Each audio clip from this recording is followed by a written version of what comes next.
Welcome to അൽവക്തബ like. എൻ്റെ മക്കളെ ഒരു രക്ഷയില്ലാത്തൊരു സ്ഥലം തന്നെ കേട്ടോ. നല്ല അടിപൊളി വൈബും തേടിയിട്ടുള്ള ഒരു യാത്ര. അപ്പോൾ പോകുമ്പോൾ തന്നെ കുഞ്ഞാപ്പേര് ഉറക്കൊക്കെ കഴിഞ്ഞിട്ടുള്ള പോക്കാട്ടോ. നമ്മൾ നേരെ പോകുന്നത് നമ്മൾ ബ്രദറിനെ എടുത്തിട്ടാണ് നമ്മൾ വക്തബയ്ക്ക് പോകുന്നത്.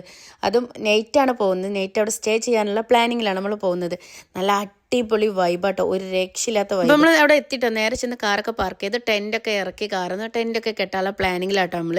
അപ്പോൾ നമ്മൾ ഹസ്ബൻഡ് അതിൻ്റെ എല്ലാ അറ്റകുറ്റപ്പണികളും നമ്മൾ ഹസ്ബൻഡ് ഏറ്റെടുത്ത് ഹസ്ബൻഡ് ചെയ്യുന്നുണ്ട് കേട്ടോ. ഇതൊക്കെ കാണുമ്പോഴാണ് നമ്മളെ മക്കൾസിൻ്റെ ഒരു ഹാപ്പിനെസ്സിൻ്റെ മക്കളെ ഒരു രക്ഷയില്ല. അതിൻ്റെ മക്കൾ നല്ല അടിച്ച് പൊളിച്ചിട്ടോ. ഇതിൻ്റെയൊക്കെ മുഖം കണ്ടാൽ തന്നെ അറിഞ്ഞൂടെ നല്ല ഹാപ്പിനെസ്, നല്ല വൈബിൽ നമ്മൾ കുക്ക് ചെയ്യാനുള്ള പ്ലാനിങ്. അപ്പോൾ നമ്മൾ അടുത്ത പരിപാടി ഗ്യാസൊക്കെ സെറ്റ് ചെയ്ത് നല്ല അടിപൊളി ഒരു കട്ടൻ ചായ ഉണ്ടാക്കണം. അപ്പോൾ ഗ്യാസൊക്കെ സെറ്റ് ചെയ്തിട്ട് ഓർഡർ ഇട്ട് 2 കട്ടൻ ചായക്ക്. ഏത് ഈ ടെൻറ്റിൻ്റെ മുന്നിൽ 2 ചെയറൊക്കെ നമ്മൾ അരുവിലേക്ക് നോക്കി 2 ചായയൊക്കെ കുടിച്ച് അതും ആ തണുപ്പത്ത്.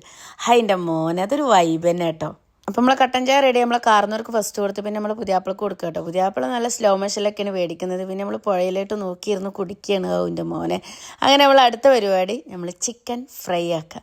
അത് നല്ല പെരി പെരി ചിക്കൻ. ഒരു മക്കളെ ഒരു രക്ഷയില്ലാത്ത ടേസ്റ്റ് തന്നെയായിരുന്നു കേട്ടോ. ഞാൻ ഉണ്ടാക്കിയോണ്ട് പറയല്ല, നല്ല അടിപൊളി ടേസ്റ്റാണ്. എവിടെ പോയാലും എനിക്ക് കുക്ക് ചെയ്ത് കഴിക്കണതും മറ്റുള്ളവർക്ക് കൊടുക്കുന്നതും അത് എനിക്ക് ഭയങ്കര ഇഷ്ടമാണ് കേട്ടോ. അതിൻ്റെ ഒരു സ്വാർത്ഥതായിട്ട് തന്നെ എനിക്ക് കണക്കൂട്ടണം. എൻ്റെ ഹസ്ബൻഡ് എന്നോട് പറയും എവിടെ പോയാലും കുക്ക് ചെയ്യുക എൻ്റെ പരിപാടി. അത് എനിക്കിഷ്ടമാണ്. കാരണം എന്ന് വെച്ച് കഴിഞ്ഞാൽ നമ്മളെ കൈ കൊണ്ട് ഫുഡ് ഉണ്ടാക്കുക, അതും വേറൊരു വൈബിൽ. ചിക്കൻ്റെ സ്മെല്ല് കാരണം അവരെ കൊതി മൂത്തിട്ട് ഇവർ ചോദിക്കുക കേട്ടോ ടേസ്റ്റ് ചെയ്യാൻ. ഒരു രക്ഷയില്ലാത്തൊരു സ്മെല്ല് തന്നെ ആയിരുന്നു കേട്ടോ. അവിടെ ഉള്ളവരൊക്കെ നിങ്ങളോട് ചോദിച്ചത് എന്താണെന്നുള്ളത്, ഇതിൻ്റെ സീക്രട്ടൊക്കെ എന്താണെന്നുള്ളതൊക്കെ ചോദിച്ചിരുന്നു കേട്ടോ.